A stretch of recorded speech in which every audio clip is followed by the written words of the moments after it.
যাদবপুর বিশ্ববিদ্যালয়ের উপাচার্য ভাস্কর গুপ্ত অসুস্থ। তিনি ভর্তি বেসরকারি হাসপাতালে।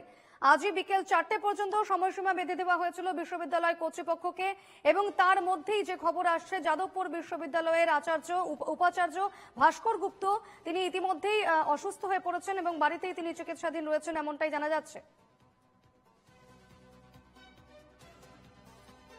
শিক্ষামন্ত্রী ব্রাত্য বসুর বিরুদ্ধে ব্যবস্থা নেওয়ার দাবি জানানো হয়েছিল আচার্যকে, এবং সেক্ষেত্রে যাদবপুর বিশ্ববিদ্যালয়ে আন্দোলন করছেন এসএফআই রা, বামপন্থী সংগঠনগুলি।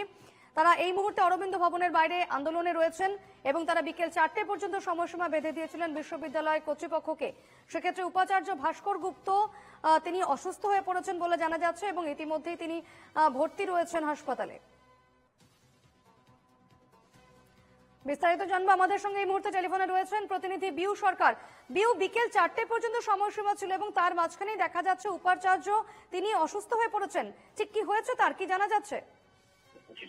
একদিনই তোমায় জানিয়ে রাখি বিপর্ণা, যেটা জানা যাচ্ছে যে কিছুক্ষণ আগেই যাদবপুর বিশ্ববিদ্যালয়ের অস্থায়ী উপাচার্য ভাস্কর গুপ্ত তিনি হঠাৎই অসুস্থ বোধ করেন এবং তারপরে তাকে বাড়ি থেকে তড়িঘড়ি তার যে স্থানীয় বেসরকারি হাসপাতাল রয়েছে সেখানে নিয়ে যাওয়া হয়। এবং তোমাকে জানিয়ে রাখি শনিবারের ঘটনার সময় যাদবপুর বিশ্ববিদ্যালয়ের উপাচার্য তিনি যাদবপুর বিশ্ববিদ্যালয়ের প্রাঙ্গণে উপস্থিত ছিলেন এবং তারপরে যে ছাত্র আহত হয়েছে সেই ছাত্রকেও দেখতে গিয়েছিলেন কেপিসি মেডিকেল কলেজে।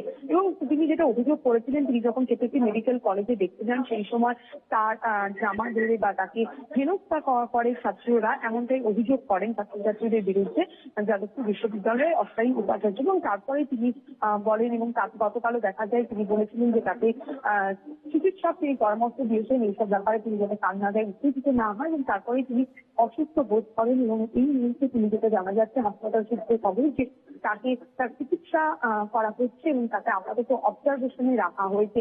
এবং তোমাকে জানিয়ে রাখি পাশাপাশি যাদবপুর বিশ্ববিদ্যালয়ের যারা ছাত্রছাত্রীরা রয়েছে গতকাল রাত থেকেই তারা অবস্থান বিক্ষোভে বসেছেন, সারা রাত ভোর তারা ধর্নায় বসেছিলেন এবং আজ সকালেও তাদের ধর্না চলছে।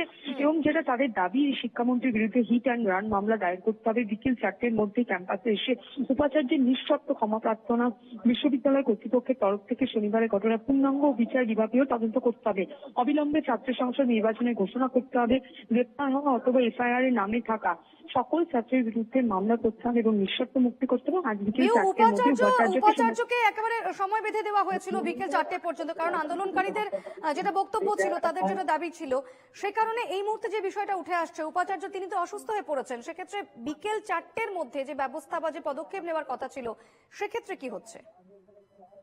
একদিনই দেখো সেটা খুবই তাৎপর্যপূর্ণ, কারণ যেহেতু তারকে সময় বেঁধে দিয়েছিল ছাত্রছাত্রীরা যে আজকে বিকেল 4টের মধ্যে যদি তিনি দেখা না করেন তারপর তারা বৃহত্তর আন্দোলনে যাবে।